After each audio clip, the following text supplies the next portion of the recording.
14ஆம் அதிகாரத்துல காலேப் போய் கேட்கிறாரு, இந்த மலை பட்டணத்தை எனக்கு கொடுங்க, இந்த மலை நாட்டை கொடுங்க, நான் அவர்களை தோற்கடிப்பேன். அது மோசேயின் காலத்துல இருக்கும்போது 40 வயசு.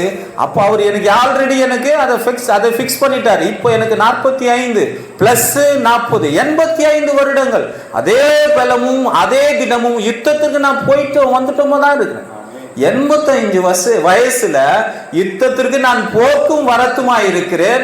அந்த மலை நாட்டை கொடுங்க, எபூசியர்களை நான் ஜெயிப்பேன்னு சொல்றாரு. அல்லேலூயா. 85 வருடங்கள் நமக்கும் அதே நடக்கும். அல்லேலூயா. ஒரு சிலர்லாம் யோசிக்கிறாங்க, நான் வயசாயிடுச்சு, என்னால முடியாது.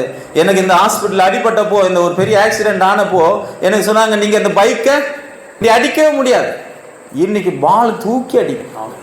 அல்லேலூயா. அல்லேலூயா. இது என்னால் அல்ல, விழுந்த உடனே ஆண்டவர் சொன்ன வார்த்தை, உன் கால்களை மான் கால்களை போல மாற்று.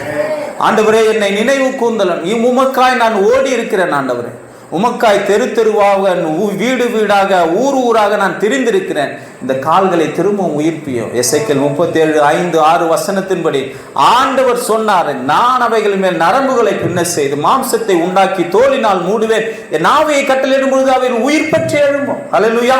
என்னை உயிர் பெற்று எழ செய்தார். அல்லேலூயா.